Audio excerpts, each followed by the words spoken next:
अखण्डमण्डलाकारं व्याप्तं येन चराचरं तत्पदं दर्शितं येन तस्मै श्रीगुरुवे नमः।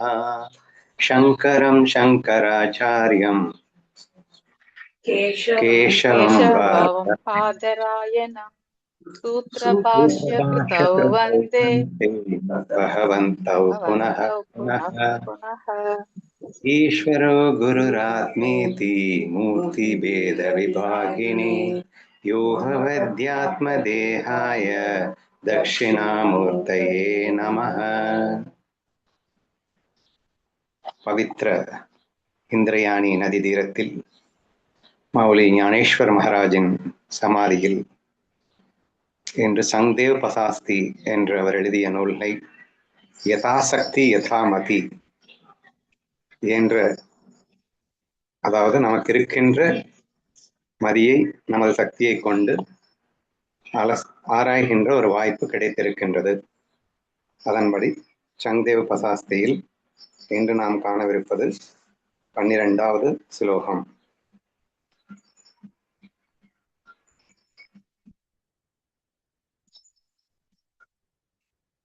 கடந்த ஸ்லோகங்கள்ல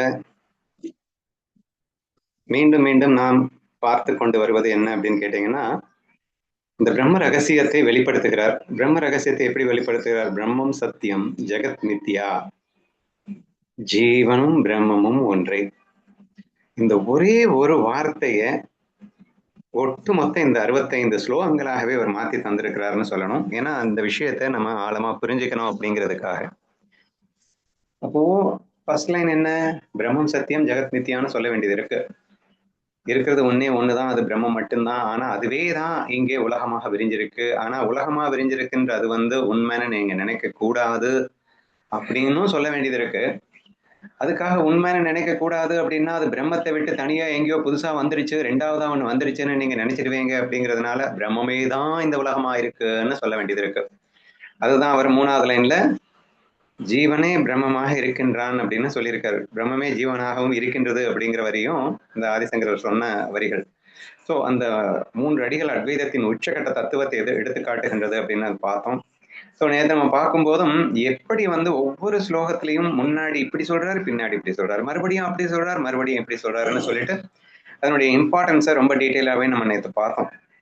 அதாவது பிரம்மம் சத்தியம் ஜெகத் நித்தியை என்று புரிந்து கொள்வதும் முக்கியம்.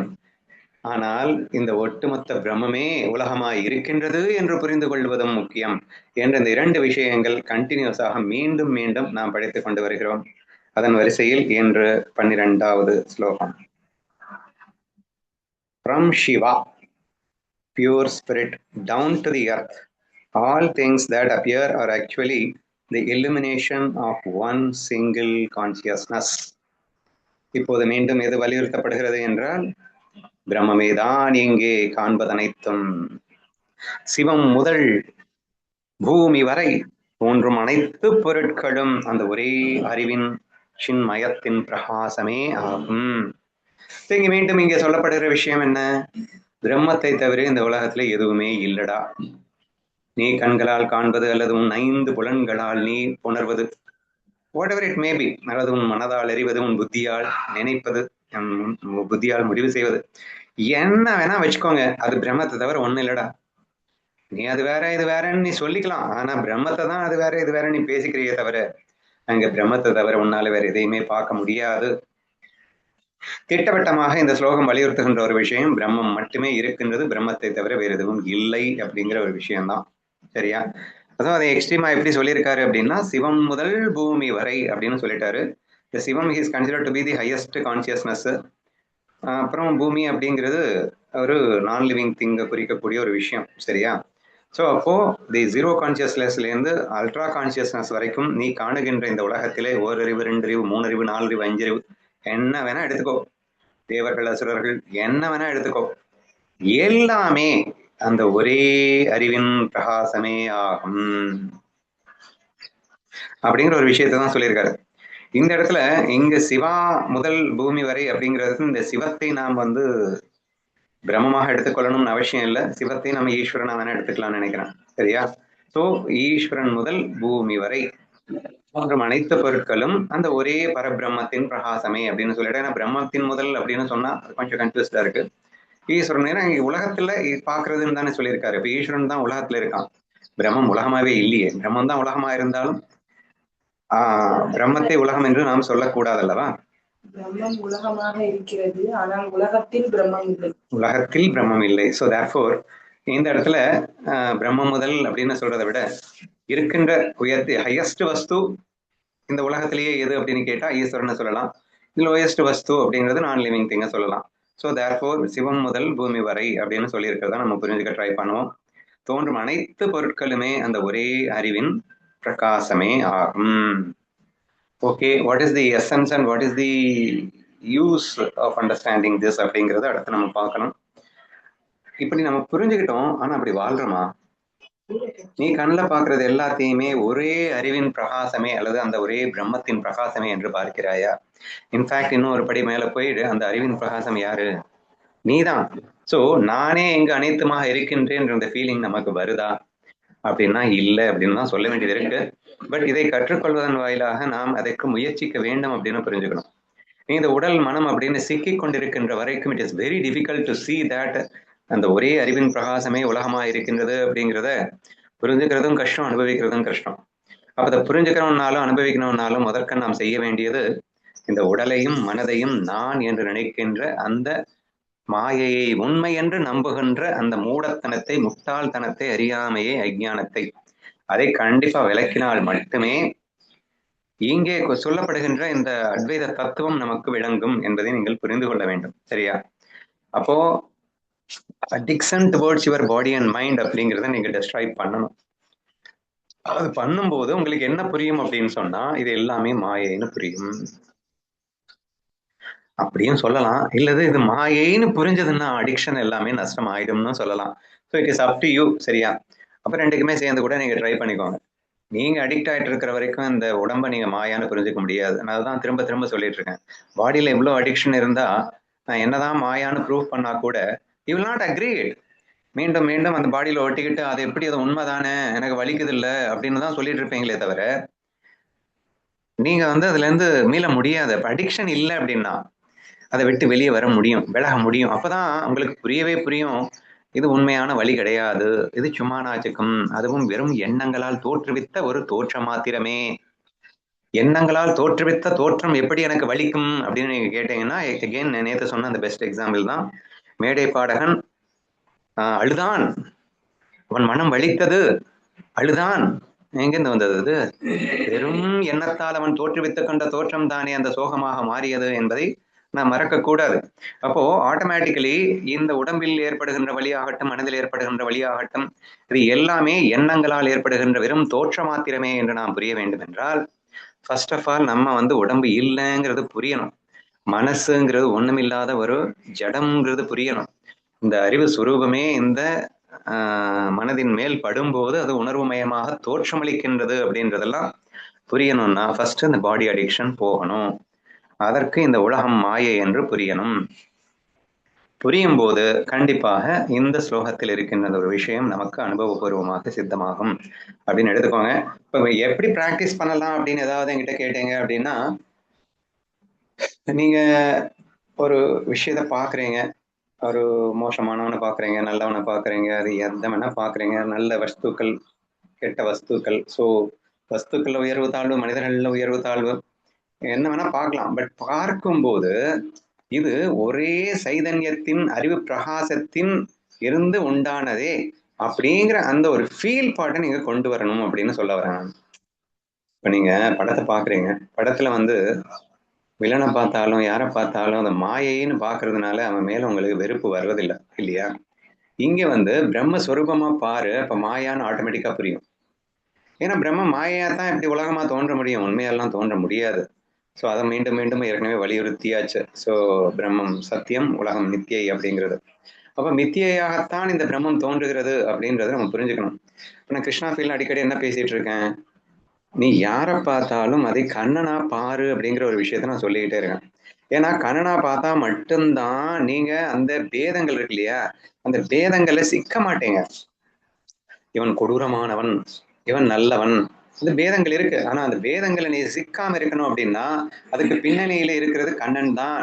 கண்ணனே தான் எல்லா வேஷங்களையும் தரித்து கொண்டு இங்கே வந்திருக்கின்றான் என்ற அந்த பாவம் நமக்கு ரொம்ப முக்கியம். இப்ப அந்த ஒரே அறிவு பிரகாசமே தான் இங்கே அத்தனையுமாக இருக்கின்றது என்ற அந்த பாவம் நமக்கு எப்போது வருகிறதோ அப்போது கண்டிப்பாக இந்த உலகத்தை அனைத்தும் ஒன்று என்ற அந்த விஷயத்துக்குள்ள நம்ம என்ட்ரி ஆயிடலாம். இது வரும்போது ஆட்டோமேட்டிக்கா இந்த ஈகோ, லைக்ஸ், டிஸ்லைக்ஸ் நம்ம சொல்லக்கூடிய எல்லா விஷயமே ஆட்டோமேட்டிக் ப்ராசஸ் ஆயிடும். இந்த ஒரு விஷயம், இந்த அத்வைத தத்துவம் ஒன்று நமக்கு விளங்கிவிட்டது என்றால் வேற எந்த ஞானமுமே தேவையில்லைங்க. ஏதொன்று அறிந்த பிறகு உலகத்தில் வேறொன்று அறிவதற்கு இல்லையோ அது என்னன்னு கேட்டா தர்மர் என்ன சொன்னாரு? இந்த பிரம்ம ரகசியத்தை சொன்னாரு. இந்த பிரம்மத்தை புரிந்து கொண்ட பிறகு வேற ஒன்றும் அறிந்திருக்கிறது எதுவுமே இல்லைங்க. So this is the final and first and ஃபைனல்னு கூட சொல்லலாம். ஸோ இதுக்கு மேல ஒண்ணுமே இல்லை அப்படிங்கிறத நம்ம புரிஞ்சுக்கணும். ஸோ அந்த தத்துவத்தை இந்த ஸ்லோகத்தில் விளக்கி இருக்கின்றார். So let you see what ever you want. நீங்க என்ன வேணா பாருங்க, எப்படி வேணா பாருங்க. பட் இவைகள் எல்லாம் வெறும் மாயை. அப்ப மாயைக்கு அதிஷ்டானம் ஒண்ணு இருக்கணுமே. அந்த அதிஷ்டானம் எது? ஒரே அறிவு பிரகாசமான பிரம்மமே. இந்த பிரம்மத்தின் அறிவு பிரகாசத்திலிருந்தே இந்த மாய தோற்றம் உருவாயிருக்கின்றது. இந்த மாயையிலே எத்தனை விகாரங்கள் இருந்தாலும் இவைகள் எல்லாம் மாயைக்காக ஏற்படுத்தப்பட்ட தோற்றமாத்திர விகாரங்களே தவிர இவைகள் உண்மை அல்ல. இப்ப உண்மை என்ன? அதற்கு அதிஷ்டானமாக இருக்கின்ற பிரம்மமே என்று நாம் புரிந்து கொள்ள வேண்டும். Anything more to add?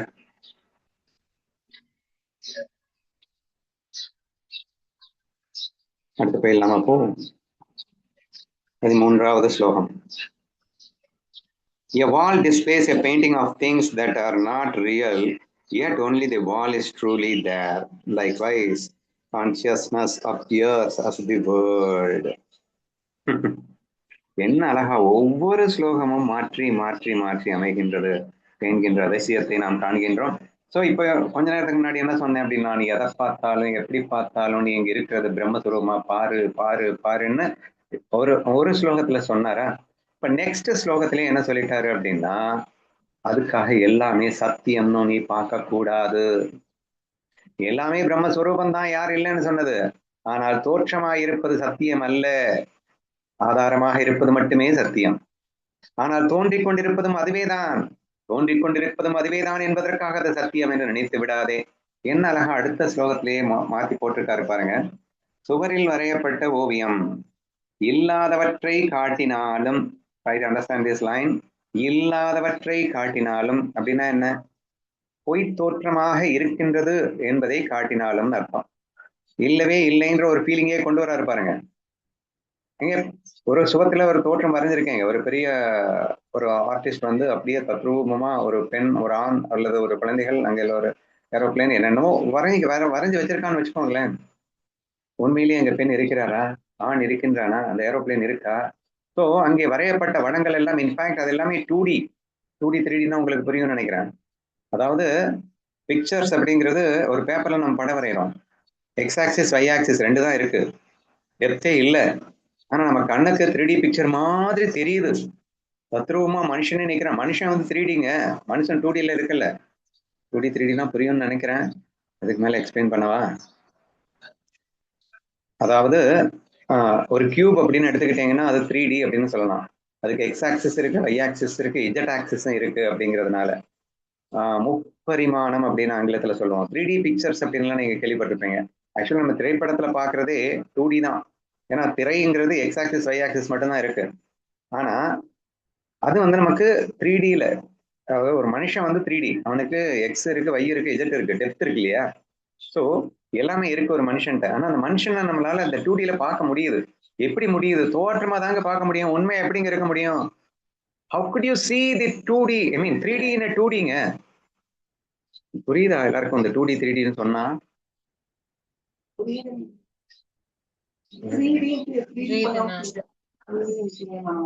Three டைமென்ஷனை 2 டைமென்ஷன்ல பார்க்க முடியுது அப்படிங்கிறது நம்ம தத்ரூபமான அனுபவம்.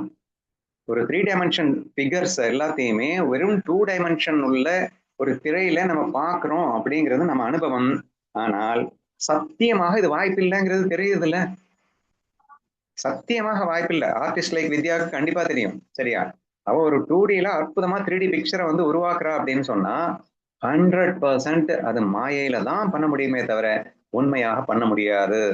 அப்போ உண்மையான மனுஷனை வந்து 2Dல கொண்டு வர முடியாது, பொய்யா தான் கொண்டு வர முடியும். தோற்ற மாத்திரமாக உன்னை ஏமாத்துறதுங்க, வெறும் ஏமாத்துற வித்தை தான். உன் கண்ணை ஏமாத்துறோம், அவ்வளவுதான். கண்கட்டி வித்தக்காரன் எப்படி ஏமாத்துறானோ அந்த மாதிரி ஒரு திரையில ஒரு 3 டைமென்ஷன் பிக்சரை நம்ம காட்டுறோம் அப்படின்னா 100% த சீட்டிங் ஆஃப் ஐஸ் அப்படின்னு நம்ம சொல்லலாமே.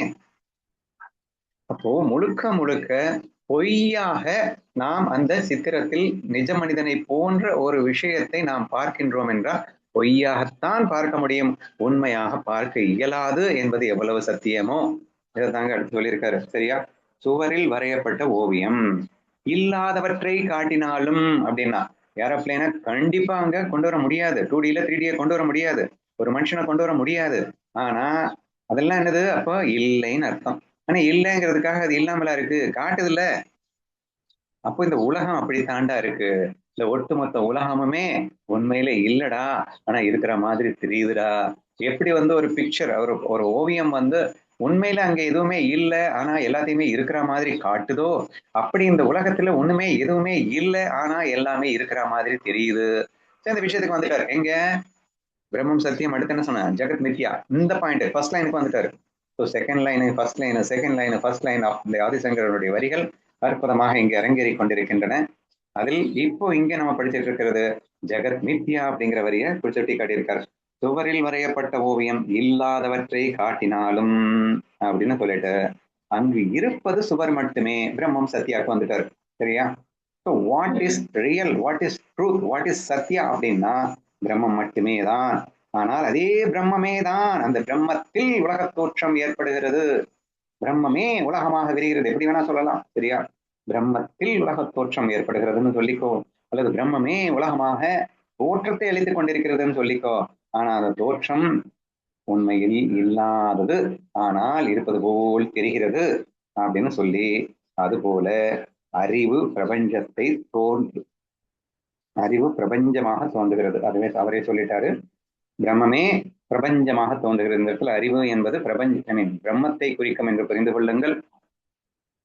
பிரம்மமே பிரபஞ்சமாக இங்கே தோன்றிக் கொண்டிருக்கிறது. ரெண்டையுமே சொல்லிட்டாருங்க. சரியா? பிரம்மம் சத்தியம் ஜெகத் மித்யா, ஜீவ பிரம்மோ நாபரவா, அதையும் சேர்த்து சொல்லிட்டாரு. சரியா?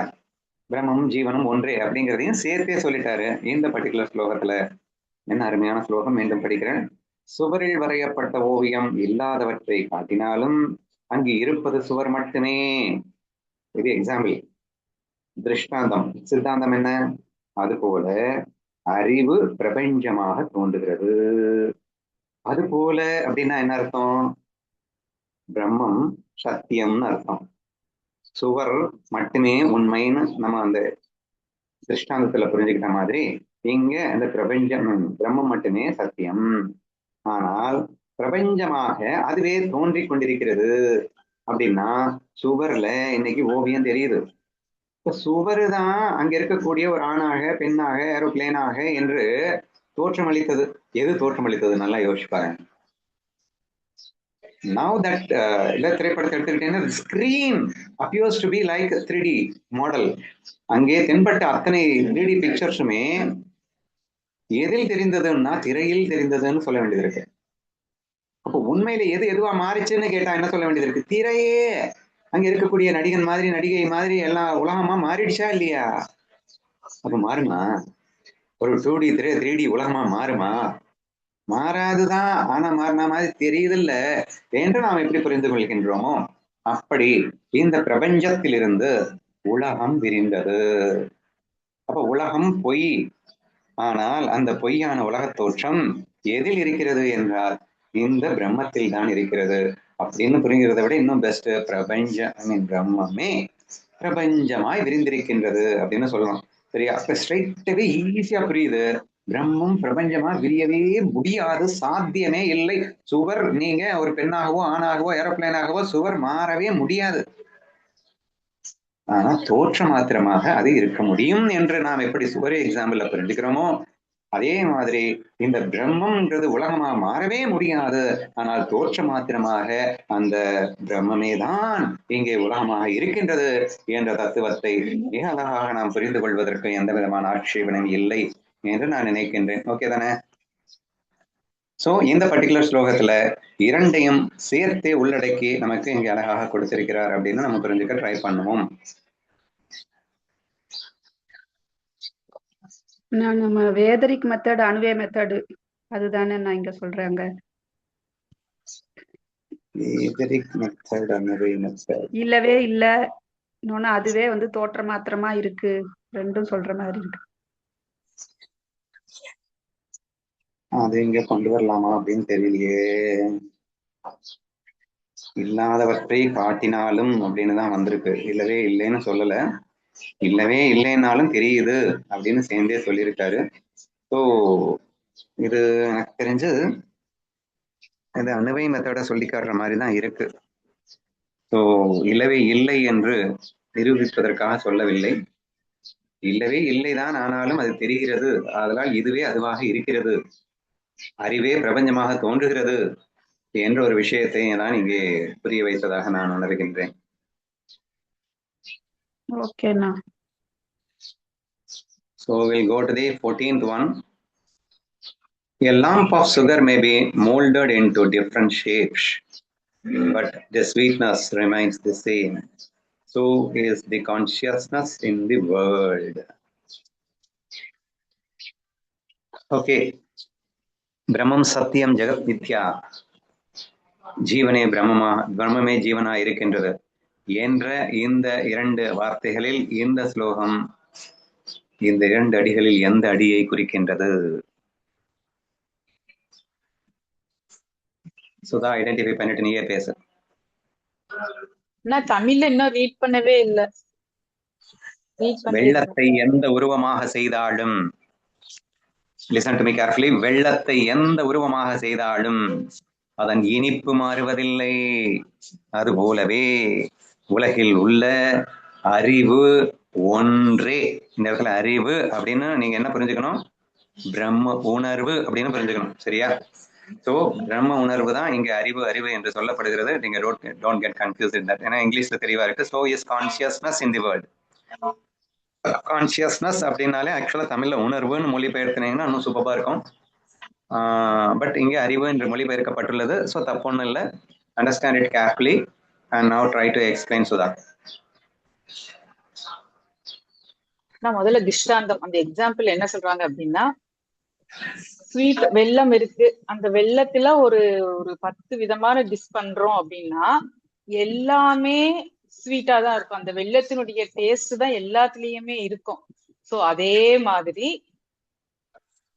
மாதிரி உலகில் உள்ள அந்த வெள்ளம் மாதிரி பிரம்ம உணர்வு, அந்த பிரம்ம உணர்வே எல்லா விதமான உணர்ச்சிகளாகவும் அதுவே இருக்கு. எல்லா வித உலகில் உள்ள எல்லா பொய் தோற்றங்கள் பொய் உணர்வுகளாகவும் அதுவே இருக்கு. ஏன்னா இப்ப வெள்ளத்துல என்ன பண்ணாலும் அதே டேஸ்ட் தான் மீது எல்லா டிஷ்லயும் இருக்கும். சோ அதே மாதிரி அந்த பிரம்ம உணர்விலிருந்து வந்த இது எல்லாமே பொய் தோற்றங்களா இருந்தாலும் அந்த பிரம்ம உணர்வே தான் இங்க உலகில் உள்ள எல்லா உணர்வுகளாகவும் இருக்கிறது அப்படின்னு புரியுது. 100% சரியான விளக்கம். ஆனால் I need to have a broad explanation. எப்படி சுதா என்னம்மா பேசுற நீ? நல்லவனும் கெட்டவனும் ஒன்னா, கொடூரமானவனும் ஷார்ட்டா பேசுறவனும் ஹார்டா பேசுறவனும் பார்க்கும் போதே உணர்வு அப்படி எவ்வளவு டிஃபரன்ஸ், எவ்வளவு பேதங்கள் தெரியுது. எல்லா உணர்வும் ஒரே உணர்வு அப்படிங்கிறையே, எப்படிமா அப்படின்னு கேட்கும் போது அதற்கு ஒரு விளக்கம் கொடு. நம்ம பேசுவோம்ல, மொல்ல மாதிரி உணர்வு, முடிச்ச வைக்க உணர்வு, என்னையா பேசிட்டு இருக்கு? எல்லாத்தையும் போயிட்டு பிரம்ம உணர்வுன்னு சொன்னா, பிரம்ம உணர்வு சக்தி, அதாவது புனிதம், அது புனிதமானது, சக்தி என்னது நிர்விகாரன் நிர்குணன் ஆஹா ஓகோன்னு நீ சொல்லிட்டு கடைசியில எல்லா உணர்வும் பிரம்ம உணர்வு தான் சொன்னா கன்ஃபியூஷனா இருக்கோ இல்லையோ? அது புரிய வை.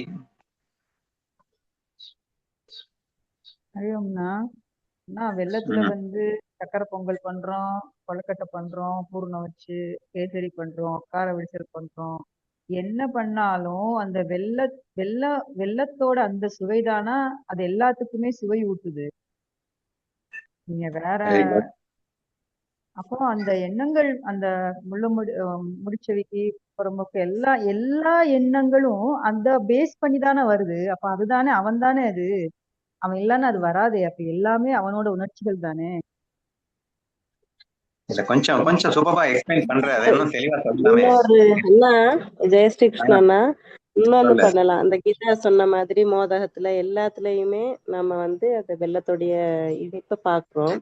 அதே மாதிரி காரமான கஷாயத்திலையும் அந்த வெள்ளத்தை போடுறோம். இருந்தாலும் கஷாயம் கசப்பாவும் இருக்கும், காரமாவும் இருக்கும், எல்லாமும் இருக்கும். ஆனா இந்த வெள்ளமும் இருக்கிறதுனால, ஆனா வெள்ளம் பேஸ் பண்ணி தான் இது இருக்குதுன்ட்டு அப்படியும் அந்த இந்த வில்லத்தனம் முடிச்சவைக்கு இந்த மாதிரி சொல்றீங்க இல்லையா, இது வந்து இந்த காரத்தையும் நம்ம சாப்பிடுறோம், உடம்புக்கு ஏத்துக்கிறோம் அதை நம்ம. ஆனா வெள்ளத்தை பேஸ் பண்ணி தான் அதுவும் இருக்குதுன்ட்டு எடுத்துக்கலாமா ஒண்ணா? இல்ல இல்ல, இந்த எக்ஸாம்பிள்ல கொஞ்சம் கேர்ஃபுல்லா கவனிங்க. நீங்க வந்து அண்ணா இனிப்பு இப்ப வந்து அண்ணா நான் சொல்லு சொல்லு. அந்த நான் ஒரு சரி. வரியை நல்லா படிச்சுறேன், உங்களுக்கு ஈஸியா இருக்கும். வெள்ளத்தையே எந்த உருவமாக செய்தாலும், please underline that so that you can easily find out what is exactly coming to say. சொல்லு. நான் எப்பயும் போல எனக்கு ரொம்ப புரிஞ்ச அந்த கடல் எக்ஸாம்பிள் தானா. கடல் அந்த கடல்ல இருந்து எப்படி வந்து நீங்க எந்த ஷேப்ல ஐ மீன் நீங்க அழுக்கு ஒரு பாத்திரத்துல நீங்க ஐ மீன் முடிச்ச வைக்க முள்ள மாதிரி எடுத்துக்கோங்க. அந்த உடல் பாவம் மனம் புத்தி அழுக்கு அப்புறம் அந்த பாத்திரத்துல வந்து நீங்க வந்து அதை தண்ணியை எடுத்தாலும் அது வந்து தண்ணி அப்படியே தான் இருக்க போகுது. அதோட இந்த எக்ஸாம்பிளோட பெஸ்ட் எக்ஸாம்பிள் வேற ஏதாவது கொண்டு வா. ஏன்னா இங்க கூட அந்த அழுக்கு பாத்திரம்ங்கிறது பிரம்மத்தை விட்டு பிரிஞ்சதா மாறிடும், அது கடல் தண்ணியை விட்டு பிரிஞ்சதா மாறிடும். வேற என்ன சொல்லலாம்? சூரியனுடைய ஒளி கதிர்கள்னா சூரியன் வேற, சூரியனிடமிருந்து வந்த அந்த ஒளி கதிர்கள் வேற அப்படின்னு சொல்லவே மாட்டோம். சூரியனே தான் ஒளி கதிர்களாகவும் ஒளியாகவும் இருக்கிறது. சோ அந்த பிரம்மமே தான் இந்த லௌகீகத்துல இருக்கிற இந்த அனைத்து உணர்வுகளாகவும் அதனுடைய உணர்வே தான் அப்படின்னு சொல்லிடலாம். ஓகே, வேற என்ன? நீ என்ன எக்ஸாம்பிள் சொல்ல வர? டக்குனு எக்ஸாம்பிள் மட்டும் சொல்லு. அண்ணா இப்போ முந்தி காலத்துல பிஸ்கட்ஸ் எல்லாம் செய்வோம் பாத்தீங்களா? இது நாய் பிஸ்கட்டு, அப்புறம் கரடி பிஸ்கட்டு இப்படி எல்லாம் இருக்கும், விதவிதமா இருக்கும். எல்லாமே அனிமல்ஸ் இல்ல மனிதர்கள் கூட இருப்பாங்க. சோ அந்த பிஸ்கட்டோடைய பேஸ் என்னன்னு பார்த்தோம்னா அந்த ஸ்வீட் தான். குழந்தைங்க வந்து அதுக்காக சண்டை போடுவாங்க. இது ஆனா அதுல வந்து சேஞ்சஸ பார்க்க மாட்டாங்க. அதை அனுபவிக்கிறது என்னன்னா அந்த இனிப்பு மட்டும்தான் அனுபவிப்பாங்க. இதுல எவ்வளோ பேதங்கள் இருந்தாலும். சோ அது மாதிரிதான் ஞானியானவன் கூட எவ்வளோ பேதம் இருந்தாலும் அடிப்படையில இருக்கக்கூடியது இந்த பிரம்மமே தான் அப்படின்னு சொல்லி அனுபவிப்பான் அப்படிங்கிற மாதிரி எடுத்துக்கிறேன். Okay, we can take that example also. வேற எக்ஸாம்பிள் யாருக்காவது தோணுதா? சுகர் இருக்கிறவங்க அந்த வெள்ளத்தை சாப்பிட்டா அது பாய்சன் ஆயிரல, அந்த மாதிரி முடிச்சவிக்கி எடுத்துக்கலாமா? ஏன்டா நீ இப்படி வேண்டாம் கன்ஃபியூஸ் பண்ணிட்டு இருக்க? ஆமா, மாத்தி யோசிக்காதா. அந்த உணர்வே தான் இந்த உணர்வுன்னு சொல்றதுக்கு ட்ரை பண்ணு. எல்லா உணர்வும் பிரம்ம உணர்வுன்னு சொல்ல வர்றாரா இவரு? இந்த ஸ்லோகத்துல எல்லா உணர்வும் பிரம்ம உணர்வே. there is no differences. நீ உணர்வு மயமானவன், இங்க பிரம்மம் மட்டும்தான். அது எப்படி வேணா வெளிப்படலாம், லூசா வெளிப்படலாம், அறிவாளியா வெளிப்படலாம், பைத்தியக்காரன் என்ன வேணா அந்த வெளிப்பாட்டுல டிஃபரன்சஸ் இருக்கும் தான். ஆனா அது பிரம்மம் தான் வெளிப்படுது, பிரம்ம உணர்வு தான். அதனாலதான் அந்த சொல்லு. வெள்ளம் வந்து கரும்பு சாராவும் இருக்கு, அப்புறம் கட்டியா தன்மையை மாறி அது கட்டியாவும் இருக்குது, அப்புறம் கருப்பாவும் இருக்குது, அதை ரீஃபைன் பண்ணி சர்க்கரையாவும் இருக்குது. சோ எப்படி பார்த்தாலும் அதனோட இனிப்பு சுவை அங்க கொஞ்சம் கூட மாறாம ஒரே தன்மையில இருக்குல்லண்ணா. Very good. சோ அதையும் எக்ஸாம்பிள் எடுத்துக்கலாம். இந்த இவர் சொன்னதையே யாராவது ஒருத்தராவது சொல்லியிருக்கீங்களா? இவர் என்ன சொல்லியிருக்காரு தெரியுமா? வெள்ளத்தை எந்த உருவமாக செய்தாலும். நீங்க பார்த்தது இல்லையா கடையில வந்து நான் பார்த்திருக்கேன், கியூபா வந்து வெள்ளத்தை பண்ணி வச்சிருப்பாங்க, ரவுண்டா பண்ணி வச்சிருப்பாங்க, கோனா பண்ணி வச்சிருப்பாங்க, அச்சு வெள்ளம்னு பார்த்திருப்பீங்க. ஸோ எத்தனை வடிவங்கள்ல நீ வெள்ளத்தை ஒரே வெள்ளம் தான், அது நீ வடிவம் தானே மாத்துற, இந்த வடிவத்தை மாத்தினவொடனே சுபம் மாறிடுமா அப்படின்னு கேட்கிறாருங்க. மண் சட்டி சொல்லலாம், தங்கம் நகைகள் சொல்லலாம். இதுதானே பெஸ்ட் எக்ஸாம்பிளா வரும். கடல் தண்ணியை பாத்திரத்துல ஊத்தி வைக்கணும்ன்றப்ப பாத்திரம் வேறையா மாறி போயிடும். ஆனா தங்கம் நகைகள் இங்க வேற எதுவுமே கலக்கல, தங்கமே தான் நகையா இருக்கு, மண்ணே தான் மண் சட்டியா இருக்கு, நத்திங் எல்ஸ் இஸ் தேர். அந்த அத்வைத தத்துவத்துல இருந்து பாத்தீங்க அப்படின்னா நீங்க இப்படித்தான் போகணும். அல்லது நடிகர் அண்டு வேஷங்கள், இன்னும் சூப்பர் எக்ஸாம்பிள். இந்த வேஷங்கள் 1000 தான். இவன் வந்து வில்லனா நடிக்கலாம், அல்லது மோசக்காரனா நடிக்கலாம், எப்படி வேணா நடிச்சு போன ஹீரோவா நடிக்கலாம். ஆனா இந்த நரிகனுடைய ஒரே ஒரு ஒரிஜினல் உணர்வு அதை இங்கே அந்த வேஷங்கள்ல பட்டு பிரதிபலிக்கும் போது டிஃப்ரெண்டா எக்ஸ்பிரஸ் பண்றான். இவன் 1000 தான் எக்ஸ்பிரஸ் பண்ணிட்டு போட்டுமே, அவன் எக்ஸ்பிரஷன் பண்றான் அப்படின்றதுக்காக அவன் வேற வேறையா மாறிட்டானா என்ன? அவனுடைய ஒரே உணர்வு தான் வேற வேறையா எக்ஸ்பிரஸ் பண்ணிட்டு இருக்கு அப்படின்னு நம்ம சொல்லலாம் இல்லையா? சோ அந்த மாதிரி நம்ம புரிஞ்சுக்க ட்ரை பண்ணணும். சரியா? சோ இந்த இடத்துல தெளிவா அவர் என்ன சொல்லியிருக்காரு? பிரம்மம் சத்தியம் ஜெகத் மித்யா. அண்ணடா அது கடல் வந்து டம்ளர்ல அந்த மாதிரி வரும்போது அது வடிவம் அப்படின்னு வந்துடாதா? நீங்க எப்படி தங்கம் வந்து வேற வடிவம் எடுக்குதோ அந்த மாதிரி இது வேற வந்து அந்த உடல் அப்படின்ற ஒரு வடிவம் எடுக்குது அப்படின்னு சொல்ல முடியாதா? தங்கம் வேறு வடிவத்தை எடுத்து கொள்வதற்காக வேற எதையும் நாடுவதில்லை. ஆனால் டம்ளர் என்ற ஒரு எக்ஸ்ட்ரா பொருளை நாடி இருக்கின்றது அந்த கடல் இன்னொரு வடிவத்தை எடுத்துக் கொள்வதற்காக. அதனால இந்த டிஃபரன்ஸ் வருதுன்னு சொன்னேன். இல்லன்னா அது ஓகே. அப்படி இந்த இந்த வேற வடிவம் அப்படின்றது இந்த உடலை நீங்க மீன் பண்ணலையா? உடம்பு தான் எல்லாத்தையுமே மீன் பண்றேன். உடம்பு பிளஸ் ஓரறிவுல இருந்து ஆறறிவு இந்த உலகத்துல நீ பாக்குறது எல்லாமே ஒரே உணர்வின் வெளிப்பாடு. ஆனா அந்த எக்ஸாம்பிள் கரெக்டா தானே வரும். நம்ம எல்லாமே கரெக்ட் தான்மா. நீ அதுல ஒரு சின்ன சேஞ்சஸ் இருக்கு. அதை விட இது பெஸ்ட்னு சொன்னேம்மா, நானு தப்புன்னு சொல்லல. சரியா? சோ ஏன்னா தங்கம் நகைகள், மண் சட்டி, வெல்லம், வெள்ளத்துல பல வகையான மண் சட்டி தான். வெள்ளமும் வெள்ளத்திலேயே செஞ்ச பல விதமான பொம்மைகளும் அப்படின்னு வச்சுப்பாங்க மண் சட்டி அப்படிங்கிறத விட. ஏன்னா வெள்ளத்துல வந்து டிஃப்ரெண்டா டிசைன்ஸ் பண்ணி வச்சிருக்காங்க. அதான் அவன் சொன்னா பிஸ்கட்லயே டிஃப்ரெண்டா இருக்கும் அப்படிங்கிற மாதிரி. ஸோ அந்த வெள்ளம்ன்ற ஒரு இன்கிரீடியண்ட்டை வச்சு நீ ஒரே மாதிரி டிஃப்ரெண்டா வந்து செஞ்சு வச்சா எப்படியோ அப்படின்னு சொல்லிட்டாங்க. அப்போ ஒரு வெள்ளத்தை வச்சு அப்படியே ஒரு கொடூரமான ஒரு வேஷத்தை டிசைன் பண்ண, அப்புறம் இன்னொரு வெள்ளத்தை அதே வெள்ளத்தை வச்சு ரொம்ப ஷார்ட்டான ஒரு கேரக்டர் டிசைன் பண்ண. இப்படி எவ்வளவுதான் டிசைன் பண்ணினாலும் அதனுடைய வெளிப்பாடு பார்த்தீங்கன்னா வேற வேற மாதிரி இருக்கு அப்படிங்கிறதுக்காக வேற வேறையா அடை எல்லாமே டேஸ்ட் ஒண்ணுதான்டா, அங்க இனிப்பு தவிர வேற எதுவுமே இல்லடா. It's very difficult to understand. நீங்க இன்னும் பெட்டரா எனக்கு எக்ஸ்பிளைன் பண்ணணும். அதாவது ஒரு வில்லன் வந்து பயங்கரமா கொடூரமா ஒரு கத்திட்டு இருக்கான். சரியா? அதுவும் ஒருத்தன் வந்து மிகவும் அன்போடு நார்மலா பேசிட்டு இருக்கான். இந்த ரெண்டும் ஒண்ணுங்கிறாருங்க. எனக்கு புரிய வைங்க யாராவது, ப்ளீஸ் ட்ரை அகைன்.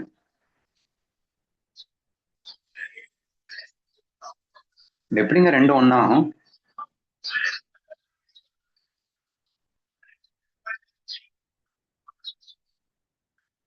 என்னாச்சு? நானே சொல்லிடவா?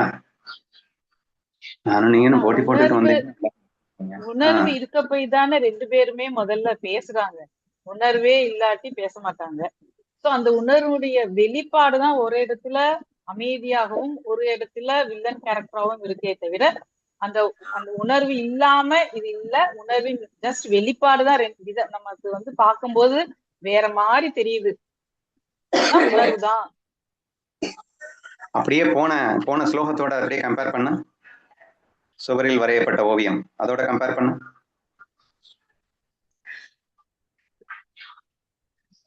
ஆமா, இந்த பொய்யா தெரியற நமக்கு வெளிப்பாடா வேறுவா தெரியுது இல்ல, அந்த பொய் தோற்றம், அந்த வெளிப்பாடான உணர்வுகள் அந்த சுவரில் வரையப்பட்ட ஓவியம் மாதிரி தோற்றம் மாத்திரமா இருக்கும். அது உண்மை இல்லை. ஆனா உண்மை வந்து சுவர் தான். அதே மாதிரி ஒரிஜினல் உணர்வு தான் உண்மை. ஜஸ்ட் அது வெளிப்பாட்டுக்காக சிம்மானாச்சுக்கும் மாயைக்காக விதவிதமான உணர்வுகளை வெளிப்படுத்துகிறது. Very good. சோ இப்ப நான் அப்படி கேட்டேன் அப்படின்னா அதுக்கு நீங்க எப்படி ஆன்சர் சொல்லணும்னா, ஏன் ஒருத்தன் கொடூரமா கத்திக்கிட்டு இருக்கான், ஒருத்தன் ஷார்ட்டா அன்பா பேசிட்டு இருக்கான், ரெண்டு உணர்வும் ஒண்ணுங்கிறியடா அப்படின்னா, லூசு கொடூரமா பேசிட்டு இருக்கிறது அப்படிங்கிறதும் இல்லவே இல்லை, அவன் அன்பா பேசிட்டு இருக்கான்றத அப்படிங்கிறதும் உண்மையில இல்லவே இல்லை. இதெல்லாம் உண்மையில இல்லை. அப்போ உண்மையா இருக்கிறது அந்த சச்சிதானந்த உணர்வு மட்டும்தான். ரம்ய ரமல சமாதானா என்று அழைக்கப்படுகின்ற சச்சிதானந்த உணர்வு மாத்திரமே உண்மையாக இருக்கின்றது. அந்த ஒரே உணர்வு இங்கே கொடூரமாக கத்துவது போல் தோற்றமளித்துக் கொண்டிருக்கிறதடா, இங்கே அன்பாக பேசுவது போல் தோற்றமளித்துக் கொண்டிருக்கின்றதடா. தோற்றத்திலே பேதம் இருக்கின்றதடா. ஆனால் தோற்றம் அளிக்கின்ற அந்த அதிஷ்டான வஸ்துவிலே என்ன பேதத்தை கண்டாயின்னு நீங்க பேசணும். புரியுதா? சோ அவர் சொல்ல வர்றது என்ன, இங்க நீ 1000 தான் பேதத்தை பார்த்தாலும் உண்மையில ஒரே உணர்வு தான் இருக்குன்னு சொல்லிட்டாரு. சரியா?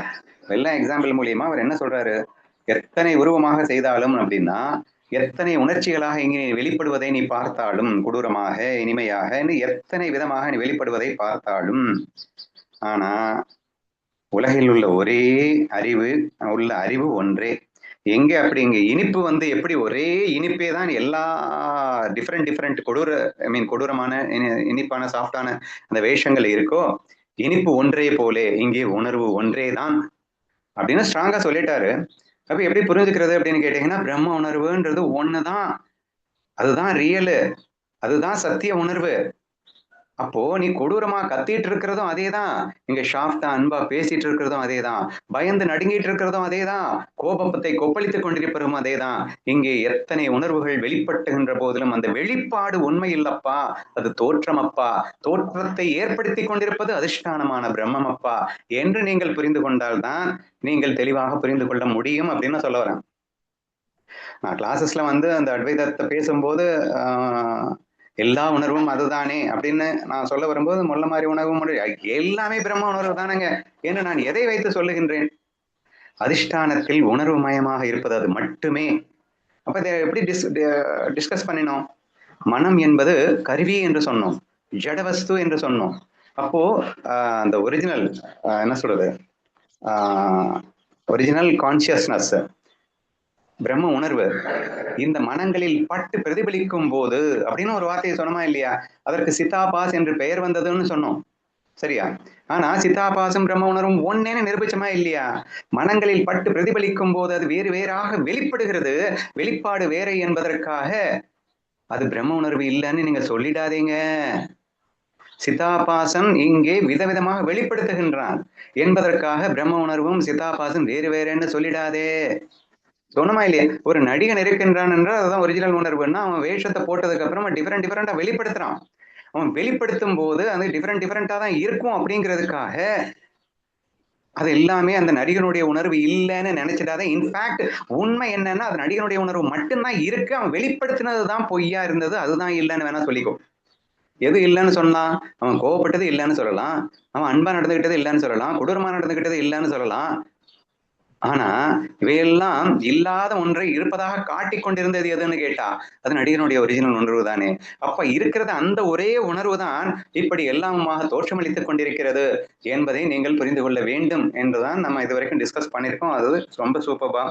ஏன்னா நான் என்னதான் பேசினாலும், விசாரசாகரன் அது இதுன்னு துணை கொண்டு பேசினாலும், ஞானதேவரின் வாயால் நாம் அந்த உண்மையை பேசும்போது நமக்கு we will have a huge confidence. ஸ்ருதி யுக்தி அனுபவா அப்படின்னு தான் நம்ம அடிக்கடி பேசிட்டு இருக்கோம். பிரத்யக்ஷ அனுமான ஆகமா. ஸ்ருதி அப்படிங்கிறது நம்ம ஞான தேவன். சோ அவன் வார்த்தை பொய்க்காது, அவன் வார்த்தை எப்போதும் சத்தியமே. அந்த ஸ்ருதி சொல்லுவதைத்தான் நாம் பேசிக் கொண்டிருக்கின்றோம் அப்படிங்கிற ஒரு விஷயம் நமக்கு மிகப்பெரிய ஆறுதலை தருகிறது, சரியா? ஆனா நீங்க வெளியில அந்த உணர்ச்சிகள் சொல்றீங்க, நம்ம எண்ணங்களை வச்சுட்டு சொல்லுவாங்க அந்த சூறையில் வரையப்பட்ட ஓவியம் அப்படின்னு. ஆனா இப்ப நம்ம எண்ணங்கள் ரொம்ப மெதுவா கேக்குது இல்ல? இப்ப நல்லா கேக்குதா?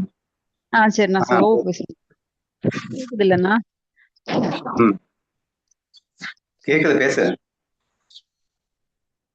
ஆனா இப்ப விட்னஸா இருக்கும்போது நமக்கு தாட்ஸ் பாக்குறோம், அஞ்ஞான தாட்ஸ் வருது, ஞான தாட்ஸ் வருது, அப்புறம் ஒரு தாட்ஸே இல்லாத மனதற்ற நிலையும் வரும். இது இந்த விட்னஸ் இந்த சிதாபாசன் வச்சுக்கலாம். அவன் தான் இத பாத்துட்டு இருக்கான், கவனிச்சு இது ஞான எண்ணங்கள், இது அஞ்ஞான எண்ணங்கள், அப்ப ரெண்டு மற்ற ஒண்ணுமே இல்லாத இது இருக்கு. அந்த மனதற்ற நிலையில மட்டும் ஒரு ஒரு ஒரு ஃபீல் வரும், ஒரு ஆனந்தம், ஒரு மனதற்ற நிலை இருக்கும்போது அந்த எண்ணங்கள்ல அந்த ஃபீலையும் அது கவனிக்குது. ஆனா இது எதுவுமே விட்னஸ்க்கு சம்பந்தம் இல்லைன்னா, எண்ணங்களும் ஜடம் சொல்லிட்டேங்க நீங்க, அது தோற்றா மாத்திரமே அப்படின்னு சொல்லிட்டேங்க. அப்போ இதுக்கெல்லாம் ஆதாரம் ஆனா அந்த பரம்பொருள் தானா? அதுக்கு சம்பந்தம் கிடையாதா? சம்பந்தம் இருக்கா? நீ சொன்ன அந்த எக்ஸாம்பிள்ல இந்த விட்னஸ் என்பதுதான் பிரம்மம், இந்த விட்னஸ் என்பதுதான் இவர் சொன்ன எக்ஸாம்பிள்ல இனிப்பு, இந்த விட்னஸ் என்பதுதான் பிரம்ம உணர்வு, சரியா? ஆனால் அந்த விட்னஸ்ல இருந்து அந்த விட்னஸா அது இருக்கு, ஆனா அது பார்க்கிறது இல்லையா? நல்ல விதமான உணர்வு, கெட்ட விதமான உணர்வு, எல்லாத்தையும் வேடிக்கை பார்த்துட்டு இருக்கு இல்லையா? அந்த வேடிக்கை பார்க்கின்ற உணர்வுகள் எதுவுமே உண்மை இல்லாத வெறும் தோற்றம். தோற்றம். அது இந்த அதிஷ்டான பிரம்மம் விட்னஸா இருக்கிறதுனாலதான் அதுவே இருக்கு. இது இல்லைன்னா அது ஓகே. இருக்காது. ஆனா சத்தியம் எஸ். எதுன்னா இது மட்டும்தான். அந்த வெளிப்பாடுகள் எல்லாமே பொய் அப்படின்னு நீ புரிஞ்சுக்கணும். பொய்யானா பொய் அப்ப எண்ணத்துக்கும் சக்தி கிடையாது, அதே ஜடம். விட்னஸுக்கும் சம்பந்தம் கிடையாது. சும்மா நச்சுட்டு வந்துட்டு போகுதா? விட்னஸ் அப்படிங்கிறது பிரம்மம்னு புரிஞ்சுக்கோ அப்படின்னு சொல்லிட்டேன். ஓகே சரியா? Okay okay. பிரம்மம் வெளிப்படுகிறது விதவிதமாகனா பொய்யாக விதவிதமாக வெளிப்படுகிறது. அந்த வெளிப்பட்டுத்தான் விட்னஸுக்கு ஆக போறதுன்னு ஒண்ணு இல்ல, வெளிப்படக்கூடாதுங்கிற கட்டாயமும் இல்ல. சோ தேர்ஃபோர் இது தொன்று தொட்டு நமக்கு பிரம்மம் வெளிப்பாடாகவும் இருக்கும், வெளிப்பாடாமலும் இருக்கும். பிரம்மம் சமாதியிலும் இருக்கும், பிரம்மம் லீலை செய்து கொண்டும் இருக்கும். So we cannot question it. ஏன்னா அதுக்கு கெப்பாசிட்டி இருக்கு, அது பண்ணுது, அவ்வளவுதான். அப்படிதான் நீங்க புரிஞ்சுக்கணும். ஓகே, நம்ம விட்னஸா தான் இருக்கணும். இப்ப இந்த எண்ணம் தானே வெளியில வந்து அப்படி பாக்குது. நமக்கு ஞான யஜ்ஞங்கள் அஜ்ஞானங்கள் தான் நீங்க சொல்றாப்புல இது எல்லாமே அவனோட சிருஷ்டி அப்படின்னு இந்த எண்ணங்கள் தான் நமக்கு டக்குன்னு தோற்றத்துல தெரியுது. எண்ணங்கள் அப்படிங்கிறது என்னன்னா உருவமாக செய்தாலும்னு இருக்கு இல்லையா, இந்த எண்ணங்கள் தான் உருவமா செய்யுது. வெள்ளம்ங்கிறது பிரம்மம். அந்த வெள்ளமே அல்லது அந்த வெள்ளமா இனிப்புங்கிற அந்த வெள்ளமே பல்வேறு உருவங்களாக வெளி வருவதற்கு ஒரு கருவி தேவை. அந்த கருவிக்கு பேரு எண்ணங்கள் அல்லது மனம். ஆனால் அது வெளிப்பாட்டுக்கு அவசியப்படுகிறது என்பதற்காக அந்த எண்ணங்கள் இருக்கிறது. வெளிப்படலைன்னாலும் பிரம்ம உணர்வாகவே தான் இருக்கிறது. வெளிப்படும் போது பிரம்ம உணர்வே டிஃபரெண்டா வெளிப்படுது, அவ்வளவுதான். ஆனா இங்க என்ன இருக்கு அப்படின்னு கேட்டா பிரம்ம உணர்வு மட்டும்தான் இருக்கு. டிஃபரெண்டா வெளிப்பட்ட உடனே பல ஆயிரம் உணர்வு இருக்குன்னெல்லாம் கிடையாது. இருக்கிறது ஒரே உணர்வு தான். அது எத்தனை விதமாக வெளிப்படும் போதும் அந்த ஒரே உணர்வு தான். ஒரு உணர்வே டிஃபரெண்டா எக்ஸ்பிரஷன் காட்டிக்கிட்டு இருக்கு அப்படின்னு தான் புரிஞ்சுக்கணுமே தவிர இரண்டாவதாக இன்னொன்று இல்லை என்று புரிந்து கொள்ள வேண்டும். அதனாலதான் நீங்க மாயா சொல்றீங்க, பொய் தோற்றா மாத்திரம் சொல்றீங்க. அதனால இப்படி எல்லாமே இப்படி இருக்கிறதுனால புரிஞ்சுக்கிறதுனால என்ன நன்மை அப்படின்னு கேட்டா, உங்க அம்மா என்னதான் கத்துனாலும் உங்க அம்மா அந்த உணர்வை கொப்பளிக்கின்றாள் அல்லவா, அந்த உணர்வு அப்படிங்கிறது ஆக்சுவலா பிரம்ம உணர்வுன்னு புரியணும். இன்ஃபேக்ட் உன்னுடைய ஒரிஜினல் உணர்வே தான் அந்த வேஷத்துல உன்கிட்ட கத்திட்டு இருக்குன்னு புரியணும். நீயே தான் உன்கிட்ட கத்திட்டு இருக்கேன்னு புரியணும். அந்த கத்திட்டு இருக்கிறதுங்கிறது பொய். ஆனால் அந்த கத்துறதுக்கு அதிஷ்டானமாக இருக்கின்றது யாருன்னு கேட்டா நீதான். நீயே தான் உன்கிட்ட கத்திட்டு இருக்க. சரியா? அப்போ சத்தியமே தான் பொய்யாக இங்கே விளையாடி கொண்டிருக்கின்றது. அப்போ கீதாங்கிறதும் பொய் தான், உங்க அம்மாங்கிறதும் பொய் தான். இவன் கீதாங்கிறது பயங்கரமான சாஃப்ட் கேரக்டரா இருக்கலாம், அம்மாங்கிறது பயங்கரமான ஹார்டு கேரக்டரா இருக்கலாம். ஆனா இந்த ரெண்டுமே பொய் தோற்றங்கள். யாருடைய பொய் தோற்றங்கள்? பிரம்மத்தின் பொய் தோற்றங்கள், உன்னுடைய ஆத்மாவின் பொய் தோற்றங்கள். அப்போ உன்னுடைய பொய் தோற்றங்கள் தான் இந்த கீதாவும் கீதாவுடைய அம்மாவும் என்று நீ புரிந்து கொள்ள வேண்டும். அப்போ இருக்கிறது என்னன்னா அந்த பிரம்ம உணர்வு மட்டும்தான் இருக்கு. இந்த பொய் தோற்றங்களே நீ வேடிக்கை பார்த்துக்கிட்டு இரு, ஒண்ணும் தப்பில்லை. ஆனா நீ வேறன்னு நினைக்கிறதுக்கு வழி இல்லைன்னு சொல்ல வரேன் நான். அது வேறையா தான் இருக்கும் பாக்குறதுக்கு, ஆனா வேற கிடையாதுன்னு புரிஞ்சுக்கணும். Essence to understand this shloka இல்லையா? ஏன்னா நம்ம கிருஷ்ணா ஃபீல்ல மறுபடியும் போயிடும் அப்படின்னு சொன்னா, எவ்வளவு கொடூரமானவனா இருந்தாலும் யாரா இருந்தாலும் கண்ணன்டா அப்படின்னு பாருன்னு நம்ம சொன்னோம். இப்ப கண்ணனா பார்த்த மொமெண்ட்ல கிருஷ்ணனின் உணர்வு அப்படிங்கறதான் நம்ம பாக்குறோம். உணர்வின் வெளிப்பாடு கொடூரமா இருக்கு, உணர்வின் வெளிப்பாடு வேறமா இருக்கு. ஆனா கண்ணனே தானே வெளிப்படுத்திட்டு இருக்கான். கண்ணனே வெளிப்படுத்துறான்னு சொல்லும் போது நீ என்னத்தின் டிஃபரன்ஷியேட் காட்ட முடியும்? அதனாலதான் ஈஸி டு அண்டர்ஸ்டாண்ட் கிருஷ்ணா ஃபீல்னு சொல்றேன். நீங்க உங்க அம்மாவை ரொம்ப ஈஸியா பாரு, இவ்வளவு கஷ்டப்பட்டு நான் புரிய வைக்க வேண்டியதா இருக்கு. பிரம்ம உணர்வுன்னு ஒண்ணு இருக்கு, அதுவாதான் கீதாவா இருக்கு, அதுவேதான் உங்க அம்மாவா இருக்கு. இந்த ரெண்டும் அதுதான்னு சொல்றதை விட கண்ணனே தான் கீதாவா இருக்கான், கண்ணனே தான் உங்க அம்மாவா இருக்கான். இப்போ எத்தனை கொடிய வேஷங்களை நீ கண்டாலும் அந்த வேஷங்களுக்கு பின்னணியில் என் கண்ணனே இருக்கின்றான்னு புரிஞ்சுக்கூடா. ஏன் கண்ணன் இப்படி எல்லாம் வேஷம் போட்டு வர்றான் கேட்காத. அது ஒரு ஃபன்னுக்காக, ஒரு த்ரில்லுக்காக, ஒரு சேலஞ்ச கொடுக்கறதுக்காக, எக்ஸ்ட்ரீம் ஜாய் உனக்கு கொடுக்கறதுக்காக, அல்லது உன்னை ஞானியா மாத்துறதுக்காக. ஸோ லைக் திஸ் எல்லாம் நம்ம கிருஷ்ணா ஃபீல்ல பேசியிருக்கோம். ஸோ இங்க அல்டிமேட்லி நீ குற்றமா பார்க்காத, கொடூரமா வருது அப்படிங்கிறதுக்காக குற்றமா பார்க்காத. அதை வேஷமா பாரு, மாயையா பாரு. விளையாட்டுக்கு நெசசிட்டிடா. Without a villain how good you take the film? 1000 கோடி செலவு பண்ணி ஒரு படத்தை எடுக்கிறான், அதுல வில்லன் இல்லைன்னா அந்த படத்தை எவனாவது பார்க்க முடியுமா? It is mandatory and necessary for the மாயா. இந்த மாயைக்கு எல்லா வெளிப்பாடுகளும் அவசியம் அப்பா. அவசியத்தின் காரணமாக வந்து ஒரே பிரம்ம உணர்வு டிஃபரெண்டா வெளிப்படுது. ரசிக்கணும், ரசிக்கிறதுக்காக தானே சினிமா.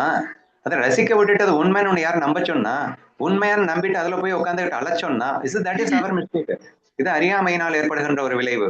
நீ உண்மையில் இருந்தால், உண்மையாக பார்த்தால், இங்கே அனைத்தும் மாய தோற்றமே என்று பார்த்தால், என்ன நடந்தாலும் அது பிரம்மத்தின் என் உணர்வே அல்லது என் சச்சிதானந்த உணர்வே என்று நீ பார்க்க முடிந்தால் எல்லாத்தையுமே ரசிக்கலாமே.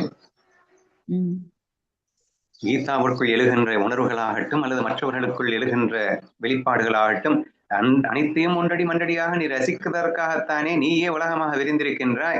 உண்மையை மறந்ததால், மாயையை உண்மை என்று நம்பியதால் நமக்கு இந்த பிரச்சனை வந்திருக்கு. இதை புரிஞ்சுக்கிட்டோம் அப்படின்னா எல்லாம் ஒரே உணர்வு தான்டா என்று புரிந்துகொள். ரொம்ப புரிஞ்சு கஷ்டமா இருக்குன்னா பேசாம கிருஷ்ணா ஃபீல்ட்லயே வந்து அனைத்தையும் கண்ணனா பார்த்து அதுல ஜெயிக்கிறதுக்கு ஃபர்ஸ்ட் வழியை பார்ப்போம். போதும்னு நினைக்கிறேன். So we'll move to the next sloka. 15th one. Just as cloth is seen through the shape of the garment, the vibration of the universe is nothing but the vibration of the self. இன்னும் அற்புதமான ஒரு விளக்கம். திருஷ்டாந்தமும் சித்தாந்தமும் ஒன்றாகவே வந்திருக்கின்ற ஒரு ஸ்லோகம். ஆடையின் வடிவம் வழியாக நூல் தெரிவது போலே. Just as cloth is seen through the shape of the garment. என்னமோ கன்ஃபியூஸ் ஆகுது இந்த இடத்துல. Cloth is seen, of course, through the shape of the garment. ஒரு நூல் ஒரு வடிவத்தை எடுத்ததால் தான் நாம் அந்த துணியை பார்க்க முடிகிறது. அல்லது அப்படி சொல்ல வேணாம், இங்க டெஃபினிஷன் என்ன கொடுத்திருக்கு? ஆடையின் வடிவம் வழியாக நூல் தெரிவது போல. பிரபஞ்சத்தின் அசைவு என்பது ஆத்மாவின் அசைவே ஆகும். கிளாத் பதிலா அந்த த்ரெட்னு போடலாமா, நூல் போடலாமாண்ணா? நூல்னா த்ரெட் தான்டா. சரி, ஓரளவு எனக்கு புரிஞ்சிருச்சுன்னு நினைக்கிறேன். நான் எக்ஸ்பிளைன் பண்றேன், டவுட்ஸ் இருந்தா கேளுங்க. இப்போ ஆடைக்கு டிஃப்ரெண்டா நம்ம வந்து ஆடையை மடிச்சு வைக்கிறதாகட்டும் இல்லது டெய்லரை வச்சு நம்ம தைக்கிறதாகட்டும் வடிவங்கள் வந்து எக்கச்சக்கமான வடிவங்கள்ல ஆடைகள் உருவாகிறத நீங்கெல்லாம் பார்த்துருப்பீங்க. சரியா? இப்போ இந்த எல்லா வடிவங்களும் உண்மையில் நூலின் வடிவங்களேன்னு சொன்னா தப்பா ரைட்டா? நூல் எடுத்துக்கொண்ட வடிவங்களேன்னு சொன்னா தப்பா ரைட்டா? So this is the major point அவர் சொல்ல வர்றது. ஆடையின் வடிவம் வழியாக நூல் தெரிவது போலே அப்படின்னு நீங்க சொல்வது என்னன்னா, நூலேதான் இங்கே பல்வேறு ஆடையின் வடிவங்களை எடுத்துள்ளது. ஏன்னா சித்தாந்தத்துல அதுதான் வருது. பிரபஞ்சத்தின் அசைவு என்பது ஆத்மாவின் அசைவே ஆகும். நான் சித்தாந்தத்தையும் சொல்றேன், அதுக்கப்புறம் புரியுதான்னு பாருங்க. இப்போ கிருஷ்ணா ஃபீல்ல ரொம்ப ஈஸியா இருக்கு எக்ஸ்பிளைன் பண்றதுக்கு. ஸோ கண்ணன் வந்து அப்படி பண்றான், வில்லனா வரான், ஹீரோவா வரான், அவனா வரான், இவனா வரான். ஸோ எக்கச்சக்கமான விஷயங்களாக வருகின்ற அத்தனை விஷயங்களும் உண்மையில் பொய் தோற்றங்களாகத்தான். அந்த வேஷங்கள் உண்மையில் கண்ணனே தான். அப்ப கண்ணனே தான் அத்தனை பொய் தோற்றங்களாக வருகின்றான்னு நம்ம கிருஷ்ணா ஃபீல்ல சொல்லுவோம் இல்லையா? அப்போ பிரபஞ்சத்தின் அசைவு என்பது ஆத்மாவின் அசைவே ஆகும் அப்படின்னு சொன்னா பிரம்மே தான் உலகமாக தோற்றம் அளித்துக் கொண்டிருக்கிறது. பிரம்மங்கிறது இல்லைன்னா அந்த உலக தோற்றம்ங்கிறது இல்லவே இல்லை.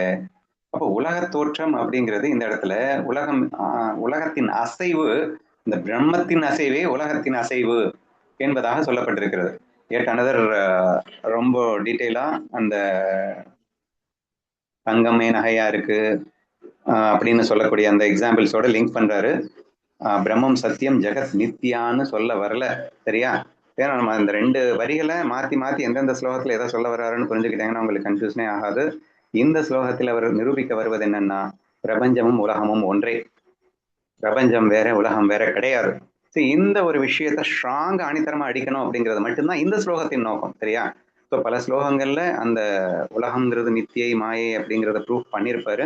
இந்த ரெண்டு மாறி மாறி நம்ம ப்ரூஃப் பண்ணிட்டு வர்ற இந்த வரிசையில இந்த ஸ்லோகத்துல ஸ்ட்ராங்கா அவர் ப்ரூஃப் பண்ண நினைக்கிறது என்னன்னா, பிரபஞ்சமும் உலகமும் ஒன்றே அப்படிங்கிற ஒரு விஷயத்த மட்டும்தான் அவர் ப்ரூஃப் பண்ண நினைக்கிறார். ஸோ அதுக்கு அவர் எடுத்துக்கிட்ட எக்ஸாம்பிள் என்ன அப்படின்னா, இங்கே ஆடைகள் 1000 வடிவங்களில் தென்பட்டாலும் கூட, ஏன்னா ஒரு டிஷர்ட்டா இருக்கு, ஒன்று பேண்டா இருக்கு, ஒன்று ஷர்ட்டா இருக்கு, ஸோ டிஃப்ரெண்டா நீங்க பாக்குறீங்க. ஆனா ஒரே நூல் தாண்டவடா அத்தனை டிஃப்ரெண்டா உங்க கண்ணுக்கு தெரியுது. அங்க நூலை தவிர வேற ஏதாவது இருக்கா? நூல் தான் எல்லாமா இருக்கு. அப்போ பிரம்மன் தான் எல்லாமா இருக்கு. பிரம்மமும் நூலும் ஆடையும் ஒன்றே. நூலும் பல்வேறு விதங்களில் இருக்கின்ற ஆடைகளும் ஒன்றே. பிரம்மமும் டிஃப்ரெண்ட் விகாரங்களோடு இருக்கின்ற உலகமும் ஒன்றே. ஸோ இந்த ஒரு விஷயத்தை மட்டுமே நிரூபிக்க வருவதாக இந்த ஸ்லோகத்தை நான் காண்கின்றேன். மற்றவங்களுக்கு ஏதாவது டவுட் வேற மாதிரி உங்களுக்கு புரிஞ்சதுன்னா கூட சொல்லுங்க, எனக்கு இப்படிதான் புரியுது.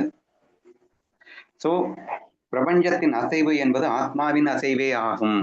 எந்த அளவுக்கு அவர் சொல்லியிருக்காரு. அப்ப நீ எதை பார்த்தாலும் எங்க பார்த்தாலும் பிரம்மத்தை மட்டும் பாரு. ஒருத்தன் கொடூரனா இருக்கான் அப்படிங்கிறதுக்காக நீ ஆத்மாவை மிஸ் பண்ணிடாத.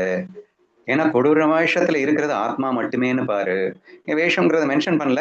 இவர் மெயினா பர்டிகுலரா இந்த இடத்துல மென்ஷன் பண்ண வர்றதுன்னா, கிருஷ்ணா ஃபீல்ல கண்ணனை பாருங்கிறத மட்டும் சொல்ல வர்றாரு. கோரப்பாரு அப்படிங்கிறத மட்டும் சொல்ல வர்றாரு.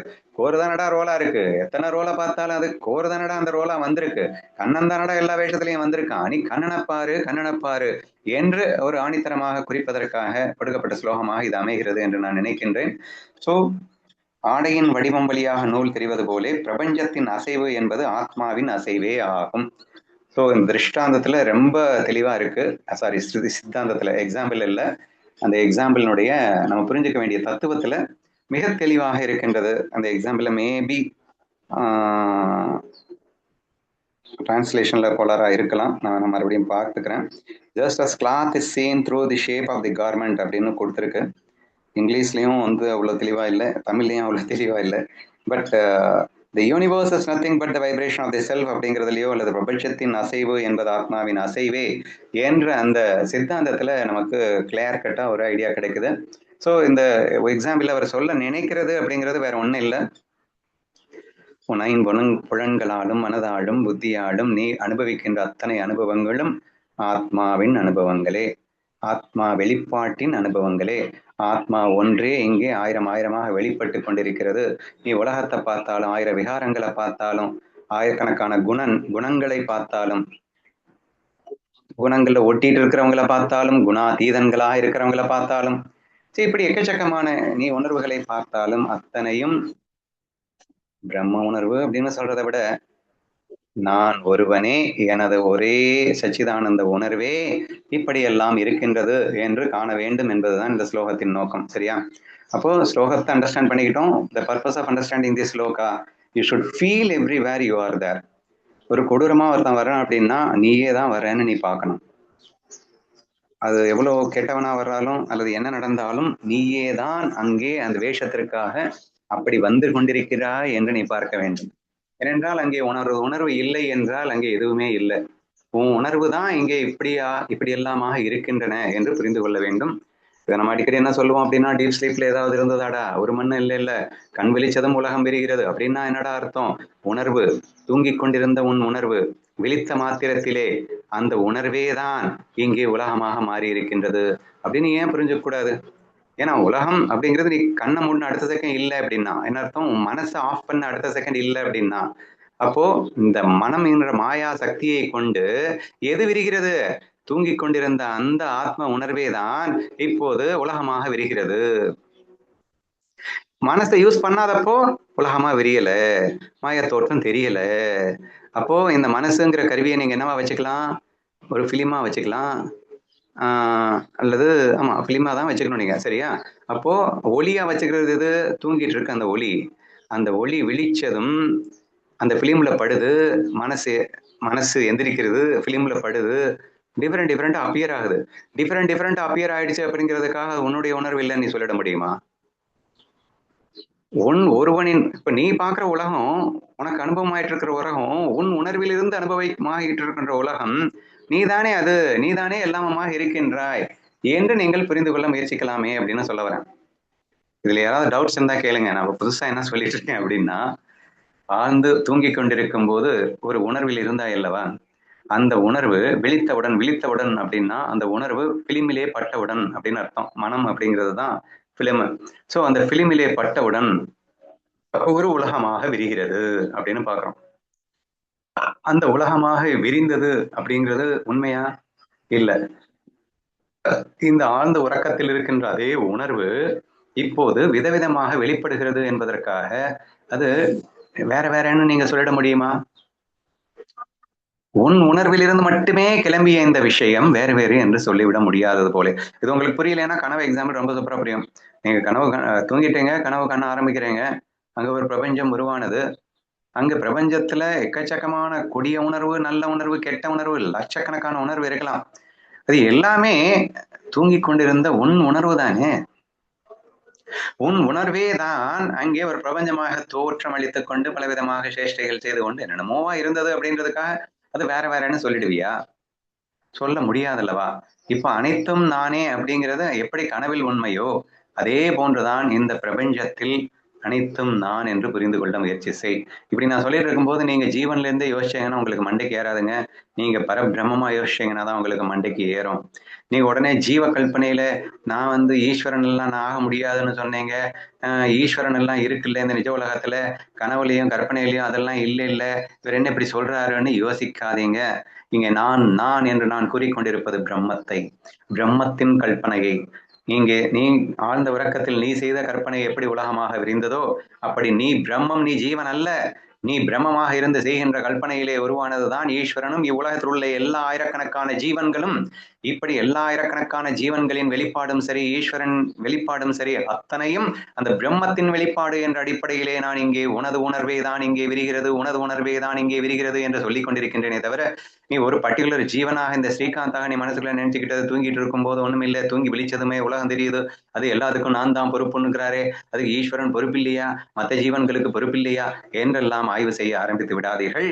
இங்கே நான் என்று குறிப்பிடுவது நான் பிரம்மத்தை என்று நீங்கள் புரிந்து கொண்டால் இங்கே எல்லளவும் சந்தேகம் எழாது வராது என்று நான் நினைக்கின்றேன். நான் பாட்டு பலபலான்னு பேசிட்டு இருக்கேன், புரியுதா? அண்ணா பிரம்மமே சுளுத்திலையும் பிரம்மதான் இருக்கு, கனவுலையும் பிரம்மன் தான் அதை ஓட்டுது, நனவுலையும் அது பிரம்ம தான் ஓட்டுது. இப்ப கூட இது பிரம்மமா இருந்துதான் உங்க தோற்றா மாத்திரமா இந்த கிளாஸ கேட்டுட்டு இருக்கோமா? ஆமா, எல்லாமே பிரம்மன் தான், பிரம்மத்தை தவிர இங்க எதுவுமே இல்லை. சும்மானாச்சும் பொய்யா அவனை பத்தி தெரிஞ்சுக்கிட்டு அவன். ஆமா, சுதா அண்டர்ஸ்டாண்ட் ஆச்சா? ரொம்ப ஏதாவது ரொம்ப உளறிட்டேனா? சுதாக்காவே இல்ல. ஏன் எங்க போனா? சரி பரவாயில்ல விடு. ரெக்கார்டை திரும்ப திரும்ப கேளுங்க புரியாதவங்க.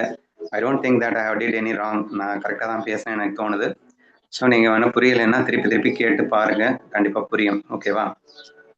நான் எப்படி நினைச்சிட்டேன்னா ஸ்டார்டிங்ல இந்த ஆடையின் வடிவம் வழியாக நூல் தெரிவது போல அப்படின்னா மாயைய வச்சுதானே நம்ம பிரம்மத்தை பார்க்க முடியும், நம்ம எல்லாரும் இப்ப மாயையில இருந்துட்டு தானே பிரம்மத்தை ரசிக்கிறோம் அப்படிங்கிற மாதிரி நான் எடுத்துக்கிட்டேன் ஃபர்ஸ்ட் பாயிண்ட்டுக்கு. அப்புறம் இப்ப புரியுதுண்ணா. அப்ப செகண்ட் வரியில தெளிவா கொடுத்துட்டாங்க, பிரம்மத்தின் அசைவு அந்த ஆத்மாவுடைய அசைவு தான் பிரம்மம் அப்படிங்கும் போது அந்த எக்ஸாம்பிள் இப்படித்தான் எடுத்துக்கணும்னு நீங்க சொல்றத வச்சு புரிஞ்சுக்கிட்டேன்னா. நீ சொன்னதும் தப்பா எனக்கு தோணல. நான் கிருஷ்ணாபில என்ன சொல்லுவேன் அப்படின்னா, கிருஷ்ணனின் அன்பை புரிந்து கொள்ள வேண்டும் என்றால் கிருஷ்ணனின் லீலையை வைத்துத்தானே நீங்கள் புரிந்து கொள்ள முடியும். கிருஷ்ணனின் அன்பு அவன் லீலைகளில் வெளிப்பட்டதால் அல்லவா கண்ணனையே நாம் புரிந்து கொண்டோம். அவனது மாயையில் அல்லவா அவனது அன்பின் வெளிப்பாட்டை நாம் காண்கின்றோம் அப்படின்னு நான் பொதுவா சொல்றது உண்டு. ஸோ கிட்டத்தட்ட அதையும் நம்ம மேட்ச் பண்ணிக்கலாம் இந்த இடத்துல. ஸோ ஆடையின் வடிவம் அப்படிங்கிறது நம்ம ஆழமா ஆராய்ச்சி பண்ண போய் அங்கே நூல் தெரிவதை நான் கண்டோம். அப்ப கண்ணனின் லீலையை நாம் ஆழமா ஆராய்ச்சி பண்ணும்போது அவன் அன்பை கண்டோம். அதே மாதிரி இந்த பிரபஞ்சம் அப்படிங்கிறது ஒண்ணு இருந்ததுனாலதான் அதை நாம் ஆழமாக முயற்சிக்கும் போது அது உண்மையில் ஆத்மாவின் அசைவே என்று நாம் புரிந்து கொள்ள முடிந்தது. இப்ப இந்த உடல் மனம் புத்தியை வச்சுக்கிட்டு தான் நம்ம பிரம்மத்தை பிடிக்கிறதுக்கு நான் முயற்சியை பண்ணிட்டு இருக்கோம். ஏன்னா நமக்கு தெரிஞ்சதெல்லாம் இந்த உடல் மன புத்தி மட்டும்தானே. இதை நம்ம டீப்பா ரிசர்ச் பண்ண கடைசியில பார்த்தா அங்க ஆத்மா தான் இருக்கு, அதை தவிர ஒண்ணும் இல்லைன்னு புரிஞ்சுக்கிட்டோம். ஸோ தேர்ஃபோர் இங்கே இந்த பிரபஞ்சம் என்பது உண்மையில் நீ டீப்பா ரிசர்ச் பண்ண அங்க ஆத்மா தான் இந்த பிரபஞ்சமா இருக்குன்னு புரிஞ்சுப்ப. அண்ட் அப்கோர்ஸ் ஆடையனை ரொம்ப டீப்பா ரிசர்ச் பண்ணா வெறும் நூல் தான் ஆடையா இருக்குன்னு உன்னால புரிஞ்சுக்க முடியும். ஸோ இதையும் நான் கண்டிப்பா நீ சொன்ன இந்த பாயிண்ட்டும் கண்டிப்பா வேலிட் தான். ஸோ இதை நீ இப்படியும் எடுத்துக்கலாம். ஸோ இங்கிருந்து இங்க வரதாவும் எடுத்துக்கலாம், அங்கிருந்து இங்க போனதாவும் எடுத்துக்கலாம். ரெண்டுக்குமே இந்த ஸ்லோகம் சூட் ஆகாதான் நான் காண்கின்றேன். ஓகேண்ணா. சரி, இன்னைக்கு போதும், டைம் ஆயிடுச்சு. ரெக்கார்ட் ஆஃப் பண்ணிட்டு பாடவா? ஓகேண்ணா.